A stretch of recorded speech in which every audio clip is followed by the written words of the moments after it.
दोस्तों आज के इस वीडियो में हम देखने वाले हैं बर्थ सर्टिफिकेट बनाने का कंप्लीट प्रोसेस, यानी कि जन्म प्रमाण पत्र कैसे आप ऑनलाइन बनवा सकते हैं घर बैठे ऑनलाइन लाइव में आपको दिखाने वाला हूं। चाहे आपको नया बच्चा का बनाना हो या आपका ही उम्र 15, 20 साल, 25 साल, 30 साल हो चुका है तो कैसे जन्म प्रमाण पत्र बनाना है। बच्चा चाहे घर में जन्म लिया हो या प्राइवेट अस्पताल में जन्म लिया हो या सरकारी अस्पताल में जन्म लिया हो, बच्चों का सर्टिफिकेट कोई है या नहीं है, प्रूफ है या नहीं है, कोई मैटर नहीं करता। इस वीडियो में सारे प्रोसेस के थ्रू जन्म प्रमाण पत्र बनाने का प्रोसेस दिखाने वाला हूं। तो दोस्तों इस वीडियो में जो मैं प्रोसेस आपको बताने वाला हूं बिल्कुल ही नए पोर्टल से बनाने का प्रोसेस बताने वाला हूं, जो कि दोस्तों ये नेशनल इंफॉर्मेशन सेंटर के वेबसाइट से बनने वाला है, यानी कि ये सेंट्रल गवर्नमेंट के वेबसाइट से बनेगा।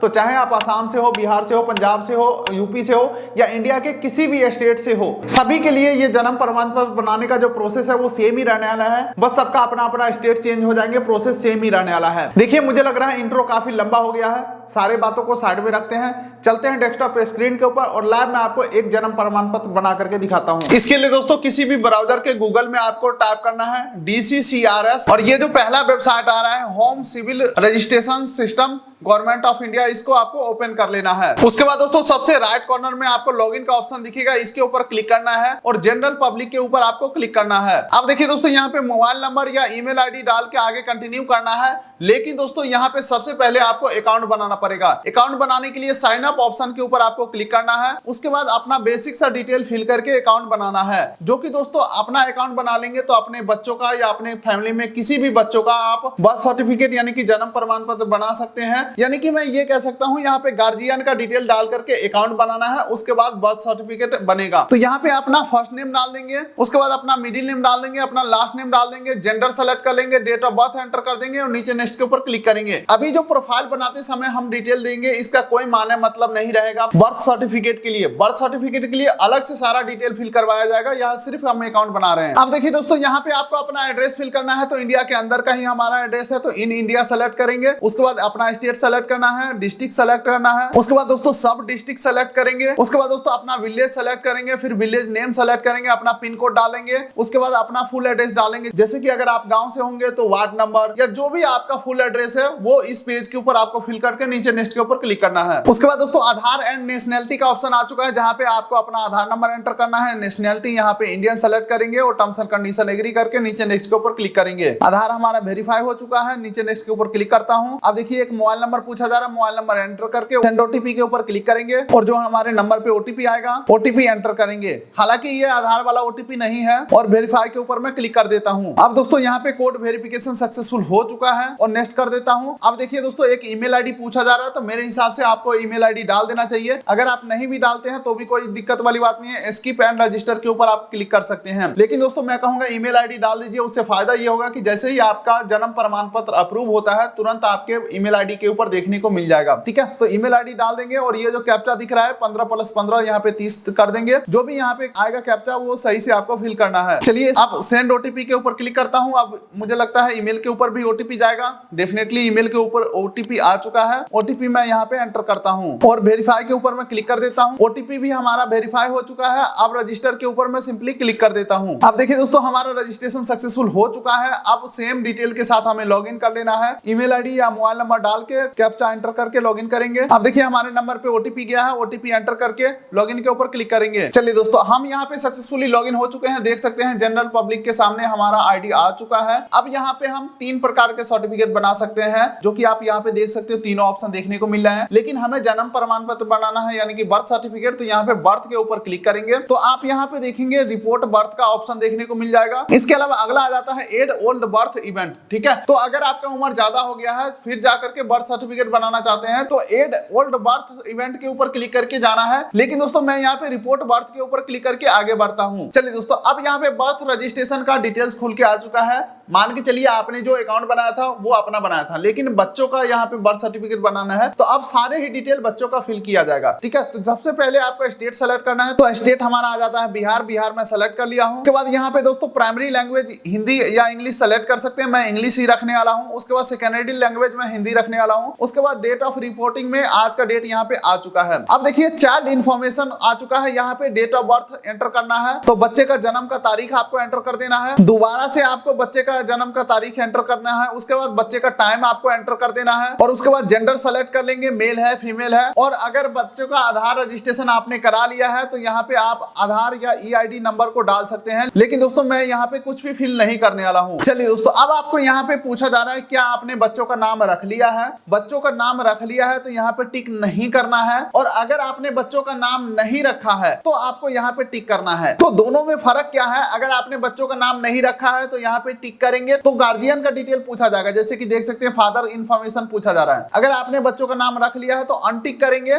तो यहाँ पे बच्चों का नाम पूछा जा रहा है। ठीक है, तो चलिए यहाँ पे मैं बच्चों का नाम रख लेता हूँ। जैसे ही आप ऊपर इंग्लिश में नाम को टाइप करेंगे नीचे आपका नाम हिंदी में लिख के आ जाएगा। अगर आप कुछ भी सुधार करना चाहते हैं, स्पेलिंग मिस्टेक है, तो इसके ऊपर क्लिक करेंगे तो आपको यहाँ पे कीबोर्ड का ऑप्शन देखने को मिल जाएगा। अपने हिसाब से नाम को सुधार करके ऐड कर सकते हैं। उसके बाद दोस्तों नीचे दोबारा से आपको बच्चे का नाम एंटर करना है और फिर थोड़ा नीचे स्क्रॉल करते हैं तो फादर का इन्फॉर्मेशन पूछा जा रहा है, जहाँ पे फादर का फर्स्ट नेम डालना है, middle name, last name optional है, फर्स्ट नेम यहाँ पे मैंडेटरी है। तो अगर आपका सिंगल नेम है यानी कि गार्जियन का सिंगल नेम है तो फर्स्ट नेम में ही डालेंगे और सेम हिंदी में लिखा हुआ आ जाएगा। एक मोबाइल नंबर एंटर करना है, एक ईमेल आईडी एंटर करना है, आधार नंबर ऑप्शनल है तो आप छोड़ सकते हैं। उसके अलावा दोस्तों मदर का इन्फॉर्मेशन पूछा जा रहा है तो मदर का फर्स्ट नेम डालेंगे, सिंगल नेम होगा तो फर्स्ट नेम में ही डालेंगे। उसके बाद दोस्तों मदर का भी मोबाइल नंबर, ईमेल आईडी डालने का ऑप्शन आ रहा है, आप चाहे तो डाल भी सकते हैं या छोड़ भी सकते हैं। उसके बाद दोस्तों आगे बढ़ते हैं तो address of parents at the time of birth of the child, बच्चों के जन्म के समय आपका एड्रेस क्या था वो चीज आपको एंटर करना है। तो यहाँ पे इन इंडिया पहले सेलेक्ट करेंगे, उसके बाद स्टेट सेलेक्ट करेंगे, उसके बाद डिस्ट्रिक्ट सेलेक्ट करेंगे, सब डिस्ट्रिक्ट सेलेक्ट करेंगे, विलेज, ठीक है,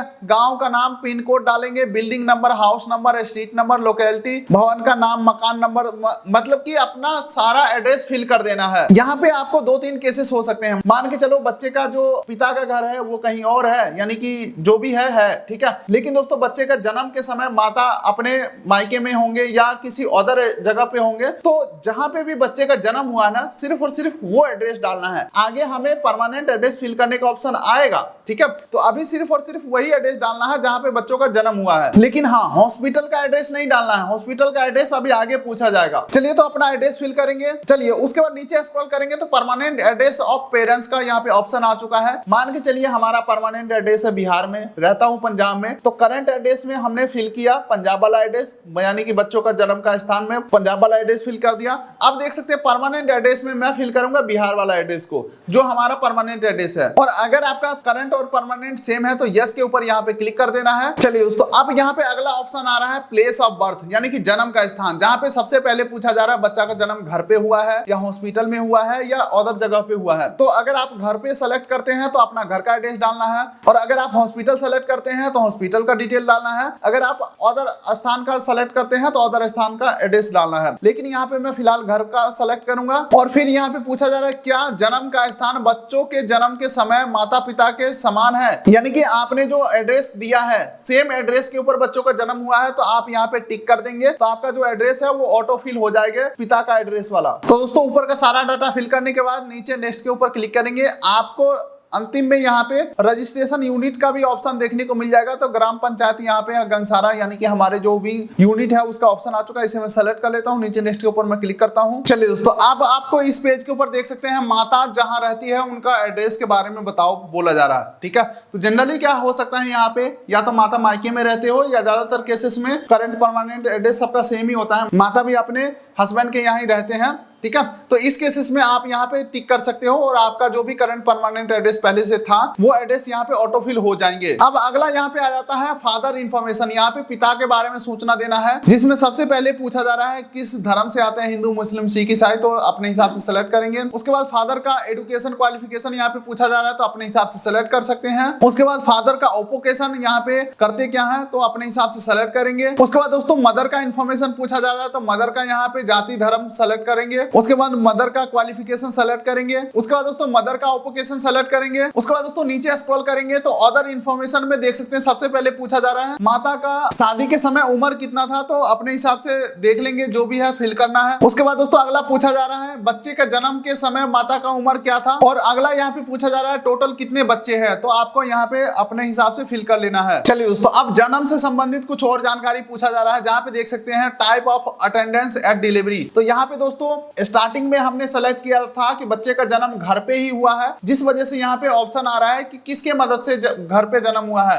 डॉक्टर या नर्स के मदद से, या फिर ट्रेडिशनल बर्थ अटेंडेंस के मदद से, यानी कि गांव या मोहल्ला में जो एक्सपर्ट महिला होते हैं इन कामों में उनके मदद से हुआ है, या रिलेटिव या अदर। ठीक है, तो दोस्तों तीनों ही केसेस अगर आप सेलेक्ट करते हो तो यहाँ पे नॉर्मल डिलीवरी का ही ऑप्शन आ रहा है। अगर हमने स्टार्टिंग में ही हॉस्पिटल सेलेक्ट किया होता तो फिर यहाँ पे सिजेरियन यानी कि ऑपरेशन के थ्रू ऑप्शन आता। तो फिलहाल मैं यहाँ पे नॉर्मल सेलेक्ट कर लेता हूँ, यानी कि स्वाभाविक। उसके बाद दोस्तों बर्थ वेट यानी कि जन्म के समय बच्चे का वजन कितना था वो आपको एंटर करना है, और ड्यूरेशन ऑफ प्रेगनेंसी यहाँ पे आपको सप्ताह में काउंट करके और लिख देना है कितना सप्ताह में बच्चे का जन्म हुआ है। चलिए दोस्तों अब यहाँ पे कुछ डॉक्यूमेंट हमें अपलोड करना है, जहाँ पे दोस्तों certificate of identity, date of birth वगैरह के ऑप्शन को सेलेक्ट करके आपको जो इस प्रकार का कार्ड बनता है ये वाला कार्ड भी अपलोड कर सकते हैं। और दूसरा अगर आपके पास इस प्रकार का कार्ड बना हुआ है तो ये चीजें यहाँ पे अपलोड कर देना है। दोनों चीज अपलोड करके और नीचे नेक्स्ट के ऊपर क्लिक करेंगे। हालांकि दोस्तों अगर मैं हॉस्पिटल सेलेक्ट किया होता, सिजेरियन का ऑप्शन सेलेक्ट किया होता, तो हमें हॉस्पिटल का डिस्चार्ज सर्टिफिकेट या फिर हॉस्पिटल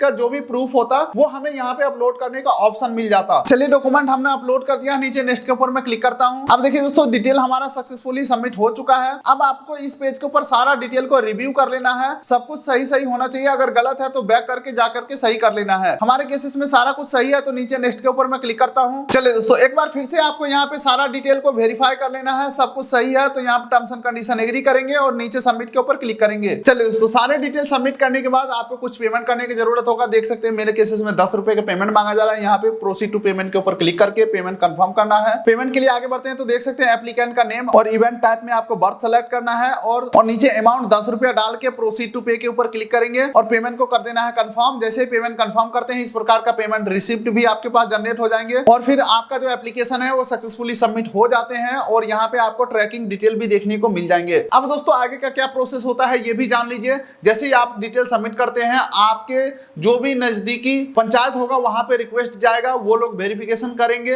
हो सकता है आपके घर पे आ सकते हैं, या हो सकता है तो वो ऑनलाइन भी अप्रूव कर देंगे। अगर आपको काफी लंबे समय तक यहाँ पे पेंडिंग दिखाता है तो आप अपने पंचायत में जाकर के पूछ सकते हैं कि भाई मैंने बर्थ सर्टिफिकेट के लिए अप्लाई किया था, आप लोग उसे अप्रूव कर दो। तो यहाँ पे आसानी से आपका जो बर्थ सर्टिफिकेट है वो अप्रूव होकर के, और आपको जैसे ही अप्रूव होते हैं आपके ईमेल के ऊपर सर्टिफिकेट आ जाएगा, या आप यहाँ पे लॉगिन करके दोबारा से डाउनलोड भी कर पाओगे। तो यही रहने वाला कंप्लीट प्रोसेस 2025 के अंदर, अगर आप अपना बर्थ सर्टिफिकेट यानी कि जन्म प्रमाण पत्र बनाना चाहते हैं। उम्मीद करता हूँ वीडियो अच्छा लगा तो वीडियो कर दिए लाइक, चैनल कर दिए सब्सक्राइब, ताकि मिलेंगे ऐसे ही किसी अगले वीडियो में। तब तक के लिए नमस्कार।